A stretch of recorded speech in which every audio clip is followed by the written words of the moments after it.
Resmi jadi tersangka, begini kronologi OTT Wakil Ketua DPRD Jatim Sahat Tua Simanjuntak. Dikutip dari liputan6.com Jumat tanggal 16 Desember tahun 2022. Komisi Pemberantasan Korupsi, KPK, menetapkan tersangka Wakil Ketua DPRD Jawa Timur, Jatim. Sahat Tua P. Simanjuntak, politikus senior Partai Golkar itu dijerat sebagai tersangka dalam kasus dugaan suap dalam pengelolaan dana hibah Provinsi Jatim. Wakil Ketua KPK Johannes Tanak menyebut, penangkapan terhadap Sahat berawal dari informasi masyarakat terkait akan adanya peristiwa suap. Diawali dengan diterimanya informasi dari masyarakat mengenai dugaan adanya penyerahan sejumlah uang pada anggota DPRD Provinsi Jawa Timur atau yang mewakilinya terkait pengurusan alokasi dana hibah, ujar Johannes dalam jumpa pers, Jumat, tanggal 16 Desember tahun 2022, dini hari. Usai mendengar informasi masyarakat, Johannes menyebut tim penindakan KPK bergerak pada Rabu, tanggal 14 Desember tahun 2022 ke salah satu mal di Surabaya, Jawa Timur. Di mal tersebut diduga terjadi penyerahan sejumlah uang dari Kepala Desa Jelgung Kecamatan Robatal Kabupaten Sampang sekaligus selaku Koordinator Kelompok Masyarakat, Pokmas, Abdul Hamid kepada Rusdi, staf ahli Sahat. Di waktu bersamaan, sekitar pukul 20.30 waktu Indonesia Barat, tim penindakan mengamankan beberapa pihak di lokasi berbeda. Sahat diamankan di gedung DPRD Provinsi Jawa Timur sementara Abdul Hamid dan Koordinator Lapangan Pokmas bernama Ilham Wahyudi alias Eeng masing-masing diamankan di rumah kediamannya di Kabupaten Sampang. Turut pula diamankan uang tunai dalam bentuk pecahan mata uang rupiah dan mata uang asing berupa SGD dan USD dengan jumlah sekitar 1 miliar rupiah, kata Johannes. Kemudian mereka yang diamankan beserta barang bukti dibawa ke Jakarta untuk dilakukan pemeriksaan lanjutan di Gedung Merah Putih KPK.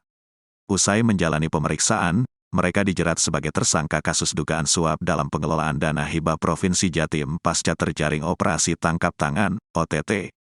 Mereka pun langsung ditahan tim lembaga anti rasuah selama 20 hari pertama terhitung mulai tanggal 15 Desember tahun 2022 sampai dengan tanggal 3 Januari tahun 2023. Sahat Tua ditahan di rumah tahanan, Rutan, KPK pada Pomdam Jaya Guntur, Rusdi di Rutan KPK pada Kafling C1 Gedung ACLC, Abdul Hamid ditahan di Rutan pada Kafling C1 Gedung ACLC, sementara Ilham Wahyudi alias Eeng ditahan di Rutan KPK pada Gedung Merah Putih. Johannes menyebut, untuk tahun anggaran 2020 dan 2021 dalam APBD Pemprov Jatim merealisasikan dana belanja hibah dengan jumlah seluruhnya sekitar 7,8 triliun rupiah kepada badan, lembaga, hingga organisasi kemasyarakatan, ormas, yang ada di Pemprov Jatim.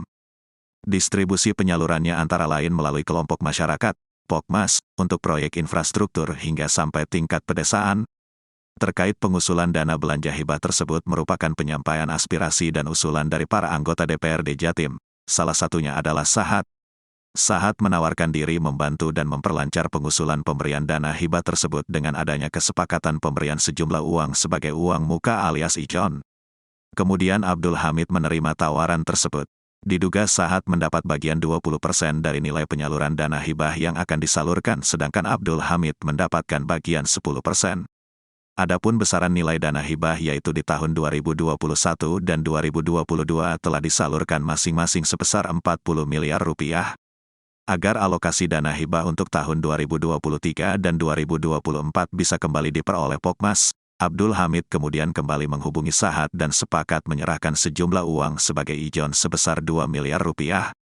Realisasi uang ijon tersebut dilakukan pada Rabu, tanggal 13 Desember tahun 2022, di mana Abdul Hamid melakukan penarikan tunai sebesar 1 miliar rupiah dalam pecahan mata uang rupiah di salah satu bank di Sampang dan kemudian menyerahkannya pada Eeng untuk dibawa ke Surabaya.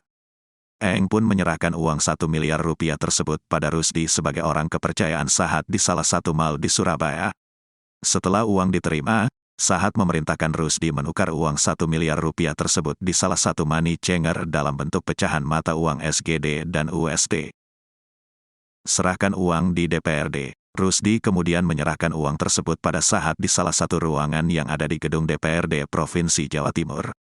Sedangkan sisa 1 miliar rupiah yang dijanjikan Abdul Hamid akan diberikan pada Jumat, tanggal 16 Desember tahun 2022. Diduga dari pengurusan alokasi dana hibah untuk Pokmas, tersangka STPS, Sahat, telah menerima uang sekitar 5 miliar rupiah, kata Johanis. Atas perbuatannya, Abdul Hamid dan Eeng sebagai penyus disangkakan melanggar pasal 5 ayat 1, huruf A atau B atau pasal 13 UU nomor 31 tahun 1999 sebagaimana telah diubah dengan UU nomor 20 tahun 2001 tentang pemberantasan tindak pidana korupsi junto pasal 55 ayat 1 ke 1 KUHP. Sementara Sahat dan Rusdi sebagai penerima disangka melanggar pasal 12 huruf A atau huruf B atau B junto pasal 11 UU nomor 31 tahun 1999 sebagaimana diubah dengan UU nomor 20 tahun 2001 tentang pemberantasan tindak pidana korupsi junto pasal 55 ayat 1 ke 1 KUHP.